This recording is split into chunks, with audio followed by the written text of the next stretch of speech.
There you have it as my pick of the day. The band President, In the Name of the Father, their debut single. After months of speculation, they finally put out one song, at least one song, and I believe they're performing at Download Festival. Is that what it says? Yeah, they're making their live debut at Download. When is Download? Download Festival. It is June 13th through the 15th, and they honestly only have one song available on demand. So does that mean they're going to debut all of their songs at that festival and then just put them all out there available, or what are they going to do? A set full of covers? Well, the first tease of the band came earlier this year, coinciding with the reveal that they had landed a coveted spot on the Download Festival, immediately gathering context clues from the sound, the masks, the video, all things associated with the teaser. Fans really started to formulate ideas about who might be taking part in this band called President. And Katie, Victor, and I were talking about it a couple days ago. And I saw the big news that they finally dropped their single yesterday afternoon. So I texted it to Katie, texted it to Victor. And then Katie and I were texting back and forth talking about how it kind of sounds like a mashup between all three powerhouses, Bad Omens, Dayseeker, and Sleep Token. But the singer sounds like Rory from Dayseeker. But then you also got to think, like, why would he start a new band and have it sort of sound like Dayseeker? I already kind of know who it is because there is this article out there like saying who the lead singer is, allegedly. Still, that lead singer, because I looked up that person's band, or his two bands, I should say, and I don't know. I feel like it still doesn't sound like that guy either. I do like the mystery behind it. Like, we're supposed to just pretend this is a masked figure. We'll never know who it is. I do like the mystery. I do like the way that these new era of metal bands are going with Sleep Token. I mean, Ghost, for the most part, was like the originator of this whole thing. Like, you never knew who was behind the mask. Victor, by the way, did a rock radio DJ one-take reaction to that song, which, by the way, you can find that on our YouTube channel at KBear101RMG. We got a jam-packed weekend ahead of us. I want to get through this Friday show as fast as possible. If you want to get a hold of me, you can over at 208-535-1015, and Peach's Pit Party will continue here in just a few on KBear 101. I've talked about it plenty of times now that we have a jam-packed weekend ahead of us. There's going to be a ton happening. Got the Idaho Falls Farmers Market tomorrow. Josh will be there from around 9 a.m. to noon, I believe. And then I'll get there around 11, hang around until it closes at 2 p.m. The Idaho Falls Farmers Market, by the way, it's bigger than before. I mean, last year I had 140 vendors.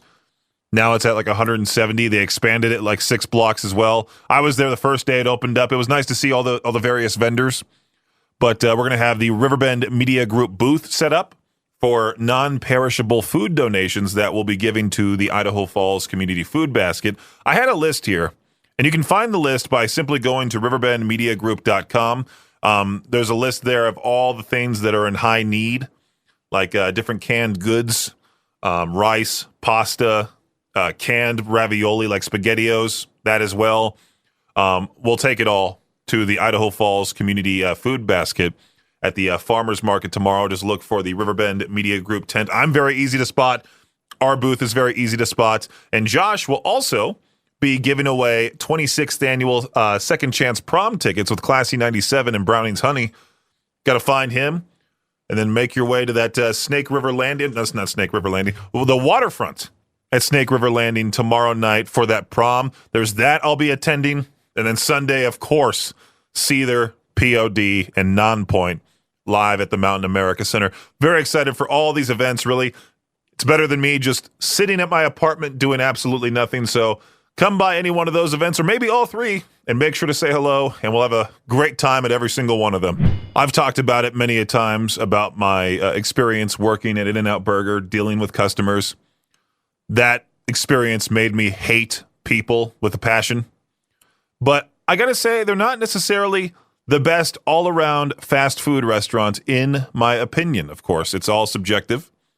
But I got to say, the best all-around burger, fries, and drink that you can get is Culver's. I love that place. We didn't have them in Southern California. I came out here, and then when I first started here, I was afternoons on 105 The Hawk, middays on KBear, And I remember hearing those Culver's ads on the Hawk, and I was like, that sounds pretty interesting. Maybe I should try them. And then I tried them, and I've been a fan ever since. This guy in Wisconsin, his name's Clay, posted a video on social media that showed him running something he calls a Culver's marathon. This marathon involved running 26.2 miles, obviously, but he was visiting different Culver's restaurant locations and eating nothing but deep-fried cheese curds and frozen custard along the way, which is, I would say, horrible to eat while you're running because, well, you're going to sound like an engine that's puttering the entire time you're running. Like, you're going to get some stomach issues, okay? You're going to have some gas. Kind of like the one time I had a couple hot dogs before basketball practice back when I was a teenager. I was running up and down the court, and I sounded like that engine that was puttering. I mean, their fries are fantastic. The deep-fried cheese curds are fantastic. The custard, everything over there. Even the sodas. I'm not even, like, being paid to say this. I just love that place. My friends and I on Discord, we actually have a full-on channel that's just specifically for Culver's posting, and I shared this article to my buddies in there. I was like, hey, we might need to run 26.2 miles to different Culver's locations, see if we can get like some sort of I don't know, notice from their executives and they give us free burgers, something like that. I'd run 26.2 miles for one free Culver's burger. I updated our concert calendar earlier today. Lorna Shore not only released a new single, they also announced their album coming out in September. I believe September 12th. I forgot the long name for it. Should I look it up for you real fast just to give you the name? Lorna Shore upcoming album. I feel the Everblack festering within me. All right. Did they go to ChatGPT and say, hey, give me the darkest Deathcore inspired album title you can think of? It is fun to do that sometimes. Just go to ChatGPT, do something like that. It's dumb, I know. But they also announced a tour with the Black Dahlia Murder, Shadow of Intent, and Peeling Flesh, another band that's like, okay, how hardcore can we go with our band name? Let's go with that. But they're going to be at the Union in Salt Lake City, October 20th. You can find that show now on our concert calendar, by the way, at riverbendmediagroup.com/calendar. Let's go to ChatGPT real quick. I want to see what exactly it'll give me. Give me extremely heavy deathcore-inspired album title names. Let's see what it can come up with. Maybe since I put deathcore, it's going to be like, well, we're flagging you for using inappropriate language. No, here we go. All right, absolutely. Here's a brutal batch of deathcore-inspired album title names. Think suffocating breakdowns, blast beats from heck, and existential dread with a side of gore. Gutter gospel, bliss through asphyxiation. By the way, any local metal band want to use this, go for it. Neck harvest. Collapse etiquette. The Rot That Dreams. I like how it even divided it into different categories. Grotesque body horror vibes, apocalyptic existential themes, ultra violent and visceral, spine grinder, veins full of glass. You get the picture, right? Anyway, go check out that concert calendar at riverbendmediagroup.com/calendar for all the shows making their way to the area. There's a ton of people that I talk to that say, I've never been to a rock show. I've been wanting to go. There's a lot of cheaper ones out there, all right? There's a lot of smaller shows that you can go to, get used to, like maybe go to like a smaller show at first, and then, I don't know, make your way to bigger and better afterward. Maybe something like that. Find a band that piques your interest that's coming to the area on the concert calendar, riverbendmediagroup.com/calendar. Now that the NFL schedule is out, we can see which team will rack up the most frequent flyer miles this season. The Los Angeles Chargers top the list with just over 37,000 miles, which is 14,000 more than the second-place team, the Denver Broncos. The Chargers' mileage got a boost for their flight to Brazil for their opening game of the season against the Kansas City Chiefs and 3 trips to the East Coast. The team that flies the least, the Cincinnati Bengals, who are just under 8,800 miles. The WNBA season kicks off tonight, so get ready to see a whole lot of Indiana Fever star Caitlin Clark. 41 of the team's 44 games this season will be shown on national television, which is a WNBA record. The Fever are expected to be good, but the New York Liberty are favored to repeat with plus 225 odds at BetMGM. The Las Vegas Aces are second, with the Fever at plus 300 as well. Clark is widely favored to be the season's MVP at plus 195 there. College football Since Fox Sports started broadcasting a bunch of Big Ten football games, Ohio State has been featured at noon a lot, which bothers many Ohio State fans. Kicking off at noon doesn't give fans a lot of time to party or bask in the glow of the national spotlight with later games. Representative Tex Fisher of the Ohio General Assembly wants this fixed, so he wrote a bill to prevent Ohio State and other state schools from playing most of its home games before 3:30 p.m. We'll see if the wheels of government can get this done and remedy this terrible injustice for Ohio State fans. That does it for your Shot Clock Sports Update right here on K-Bear 101. You've probably heard me talk about my obsession with Vans. I've always liked the shoes and the cars themselves, but more importantly, I'm talking about the cars. I've always wanted to have like a nice giant Mercedes Sprinter van, take it from Idaho Falls to Salt Lake or even Boise for shows. I saw here an article talking about how minivans are supposedly making a comeback. They were first introduced in the early 1980s with the Dodge Caravan and the Plymouth Voyager leading the way. Since then, minivan sales have dropped while sales of SUVs have surged. But maybe, just maybe, things are about to change as minivans might be making that comeback. A number of car makers showed off their new luxury minivans at this huge auto show in China. And looking at one of them, it doesn't look like your stereotypical minivan. It looks like some giant, comfortable car. I wonder what the gas mileage is like, though. That's the main thing. Unfortunately, these smaller cars have better gas mileage. So maybe that trip from Idaho Falls to Salt Lake in a Mercedes Sprinter van would cost me a ton, way worse than trying to fly out there. Mercedes Sprinter van gas mileage. I've always wondered that myself. About 17.7 average miles per gallon. Okay.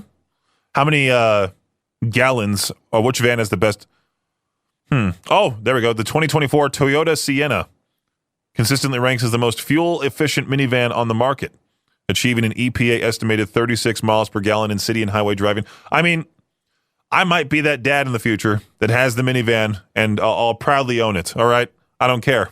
I like minivans. I like vans. I think they're cool. Today is National Barbecue Day, and normally I don't really like talking about the national holidays. It's just one of those stereotypical radio things where it's like, today, by the way, National Barbecue Day. What's your favorite meat? Call in. No, don't actually do that, but and if you want to take your holiday grilling to a new level since it is National Barbecue Day, consider filling that grill with beer coal from Kingsford and is it Kingsford? Kingsford and Miller Lite. It's charcoal that's infused with actual Miller Lite beer to give your steaks, burgers, and ribs an extra kick of flavor. I guess the last time they tried doing this was back in 2022 and then 2023, and they had a limited rollout, but now it is going nationwide for the very first time. I wonder how fast this is going to sell. I'm on the Food and Wine website. Is there a link to purchase anywhere? To click somewhere? I'm sure it's going to sell out within seconds. Anything that's special like this, they're going to be gone. Oh, here we go. You can find it where it's sold near you at kingsford.com. I'm sure it's probably already gone. Forget this. If you do somehow find it, use it. Let me know how it is. So apparently some scientists at Monash University, is that how you say it? Monash University in Australia, real people with real degrees, spent their time analyzing close to 3,000 Barbie dolls to track the evolution of Barbie's feet. Yeah, this is where we're at. Turns out Barbie's gone from full-time high-heel warrior to rocking flats. That's right. 60% of today's Barbies are now flat-footed because she's out here being a doctor, an astronaut, paramedic. You know, career woman Barbie can't be breaking ankles on the job. And look, I get it. Realism, representation. But did we need a full academic study to tell us Barbie finally got tired of wearing stilettos 24/7? Like, were we really all sitting around wondering about the podiatric journey of Barbie? Anyway, shout out to the 40% of Barbies still in high heels. There you go. Legends only. I guess. Victor joining the party this late in the afternoon. Yeah, I'm just so busy, I'm not going to leave. I mean, it is a jam-packed weekend we have ahead of us. I know. I can't wait for a nap. Well, I heard this story on a different podcast and was like, okay, I need to bring Victor into the studio and just play you this audio. All right. Okay. Should I just play you it without saying anything? Yeah, let's just check it out. No, not I tend to avoid politics because I hate when people talk politics, so I like to just step away from all that crap. But I thought this was rather funny. Trump time, a mistake on a Donald Trump keepsake might be funny to some. But it wasn't a laughing matter for the couple who paid more than $600 for the Trump-branded watch. The I-Team's Brian Crandall looked into it and is here with what's happening now after we got involved. I Brian? saw this article. Yeah. You did? Oh, do you want to hear what the couple has to say? Mm-hmm. You should see the guy. Gene, one letter was left off that watch face, and it was pretty much the worst one possible to forget. And after being disappointed with the initial response from the website they ordered it from, the Middletown couple talked to us. I liked it because it's similar to a Rolex band. Showing support for the president and love for his wife. Just thought it was really nice. It was beautiful. And I knew it would be something that she'd like. A limited... I knew my wife would like. I don't want to make fun of the guy, but come around the corner real quick. All right, let me look. No, watch when he talks. You ready for this? I'm going to replay it for you. For the president and love for his wife. Here it is. Just thought it was really nice. It was beautiful.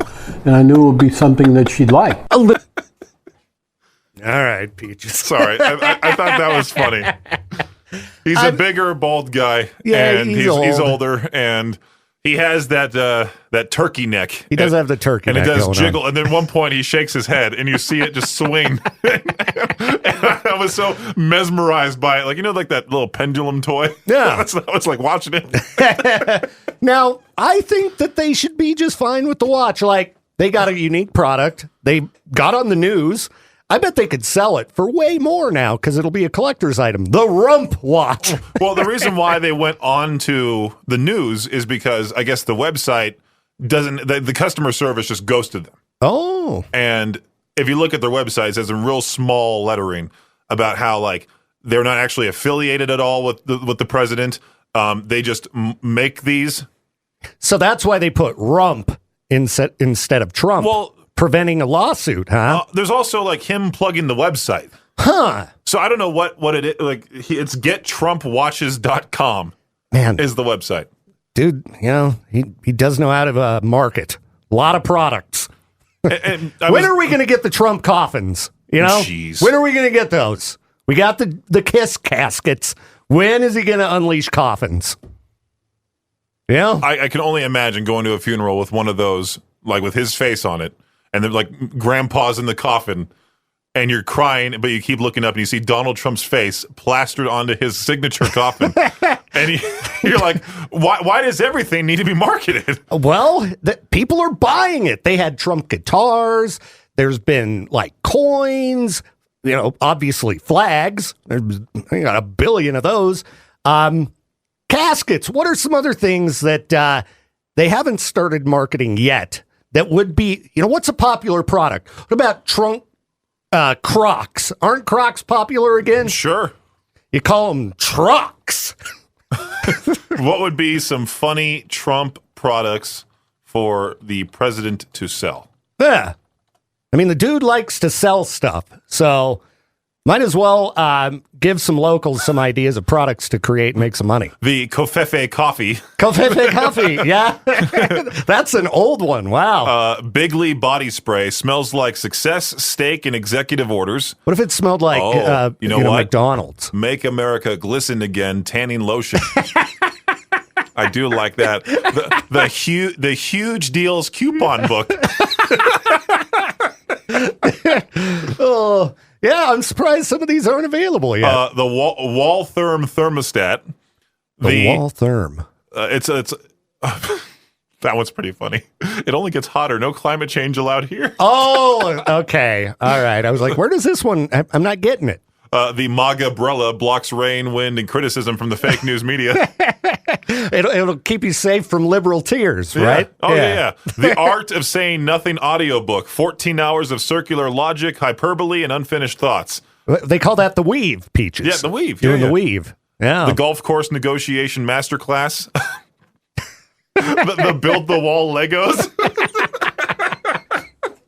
Oh, these are great. Oh. But my favorite part about the whole news report is when the guy was like, yeah, we'd like to get a refund because I like for them to apologize for my wife crying. Their respective affiliates. Oh, right here. or principles. I think that someone needs to be aware of it in their licensing department, that someone's dropped the ball big time. When the Pettits talked to us earlier today, they were not satisfied with what they thought was a lack of response to the messages from the company. And an apology would be nice for making my wife cry. Why would you cry about a watch that says a Rome? rough watch. It's missing a letter. It's a rare mishap. And, well, I mean, if it is a rare mishap, you can sell it for more money. Yeah, like, I mean, somebody out there would probably pay for it on eBay. Yeah. You know, they'd put it on. Like, what about some of these liberal podcasters? I bet one of them with a lot of money. You know, they could put it in a decoration in the background or wear it. I don't know. It'd be funny if someone like Bernie Sanders bought it and just wore it. See, Exactly. that's the type of pettiness you need when it comes to these politics. Yeah, no need to cry. Make some money. Stop your crying. Well, pretty soon we'll say rest in peace to the Southern accent. Once a defining feature of regions like Virginia, it's gradually fading. The shift began in the latter half of the 20th century, influenced by increased mobility, cultural blending across the U.S. Even areas traditionally associated with Southern speech, such as Richmond, are experiencing this change. I mean, there's tons of people from all around, tons of people from the big cities moving towards places like Nashville, even other places in the South, which, I mean, it is pretty crazy. I mean, the Southern accent, I find it enjoyable because I think it's funny. I think it's pretty fun to hear. It's one of the more fun accents. But if it disappears, what's going to happen to these country singers? Are they going to start singing normally? Are they going to fake it just like some of them do now? What's going to happen with that? But yeah, I mean, if you have a Southern accent, you're from the South, you have that accent too. I know we have loyal listener James out in Tennessee. Shout out to him. We have a few people who listen to us in the South, streaming us through the free K-Bear 101 app. Please, hopefully, you never lose that accent. It's a rare thing to come by nowadays, apparently. Yeah, I was just reading all about this, why Southern accents are... Oh, I like how it says, say goodbye to Southern accents, y'all. You can find that article anywhere if you want to look it up for yourself. The big news that popped up earlier today in a very shocking move, the Foo Fighters have booted the drummer Josh Freese. Now, he joined the band back in May of 2023 as a replacement for Taylor Hawkins, who passed away in March of 2022, which is crazy that it's that long ago now. I remember I was on my evening run, and all of a sudden I go onto Facebook, and Eddie Trunk, out of all people, was the guy who broke the news on my feed, at least, where he said, like, what, Taylor Hawkins is now dead? Huh? And, like, was all shocked, and I looked it up, and sure enough, he's gone. But Josh Freese, who's on the road with one of his pre-Foos bands, A Perfect Circle, posted the news today on Instagram. He wrote, the Foo Fighters called me Monday night to let me know they've decided to go in a different direction with their drummer. No reason was given. Regardless, I enjoyed the past 2 years with them, both on and off the stage, and I support whatever they feel is best for the band. In my 40 years of drumming professionally, I've never been let go from a band, so while I'm not angry, just a bit shocked and disappointed, which is not the response you ideally want. It's like when your mom says, like, oh, I'm not angry with you, I'm just disappointed. In the other part of the post, he goes, but as most of you know, I've always worked freelance and bounced between bands, so I'm fine. Stay tuned for my top 10 possible reasons Josh got booted from the Foo Fighters list.